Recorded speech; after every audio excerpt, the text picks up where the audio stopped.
بسم اللہ الرحمن الرحیم۔ السلام علیکم دوستو ناظرین، عمر بن عبدالعزیز رضی اللہ تعالیٰ عنہ قسط نمبر 2 میں خوش آمدید۔ دوستو اگر ہمارے چینل کو سبسکرائب نہیں کیا تو سبسکرائب کر لیں، لائک کریں اور بیل آئیکن کے بٹن میں کلک کر دیں۔ دوستو ناظرین، عمر بن عبدالعزیز اور ایک بوڑھی خاتون کا واقعہ۔ حضرت عمر بن عبدالعزیز کا دور حکومت تاریخ کا سنہرا دور رہا ہے۔ آپ نے اپنی رعایا کو سارے حقوق دیے لیکن خود بہت سادہ زندگی بسر کی اور ہر حال میں اللہ تعالیٰ کا شکر ادا کیا۔ ایک دفعہ عراق میں ایک بوڑھی خاتون رہتی تھی۔ اس کا خاوند فوت ہو چکا تھا اور اس کی 5 بیٹیاں تھیں۔ اس کا گزر بسر بہت مشکل سے ہوتا تھا۔ اس نے سوچا کہ حضرت عمر بن عبدالعزیز کے پاس جاتی ہوں اور ان سے اپنی بچیوں کے وظیفے لگوانے کی بات کروں گی۔ وہ عراق سے چلی اور آپ کے پاس آئی۔ لوگوں سے آ کر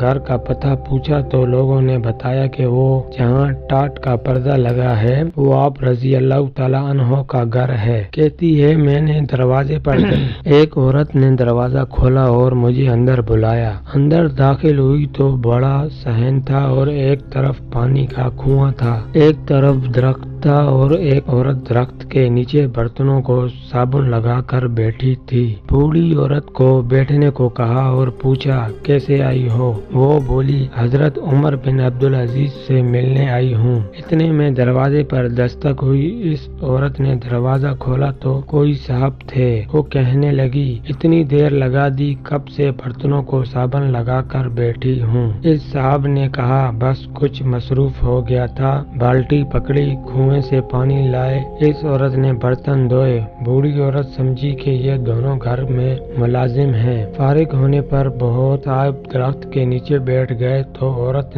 نے رات کی بچی ہوئی روٹی دی اور جب کھانے سے فارغ ہو چکے تو اس عورت نے کہا مل لو۔ حضرت عمر بن عبدالعزیز سے بوڑھی عورت نے کہا کون ہے؟ امیر المومنین کہتی ہے یہی تو امیر المومنین ہے جنہوں نے درخت کے نیچے بیٹھ کے سرکے کے ساتھ روٹی کھائی ہے۔ عورت نے آپ کو کہا کہ میری 5 بیٹیاں یتیم ہیں، ان کا کوئی وظیفہ لگا دیں۔ حضرت عمر یہ سن کر رونے لگ گئے اور فرمایا کہ میری رعایا میں کوئی انسان اتنا مجبور بھی ہے اور مجھے پتہ ہی نہیں چلا۔ پھر انہوں نے وظیفہ لکھنا شروع کیا تو ایک بچی کا 1000 دینار سال کا لکھا، پھر دوسری کا، پھر تیسری کا اور اسی طرح چوتھی کا وظیفہ لکھا۔ یہ دیکھ کر وہ عورت آپ کو دعائیں دینے لگی اور کہا اللہ تعالیٰ آپ کا وقار بلند کرے، اللہ تعالیٰ آپ کو لمبی زندگی دے۔ آپ نے قلم رکھ دیا اور پانچویں کا وظیفہ نہیں لکھا۔ اس عورت نے کہا 5ویں کا وظیفہ نہیں لکھا تو آپ نے کہا جب تک میں وظیفہ لکھ رہا تھا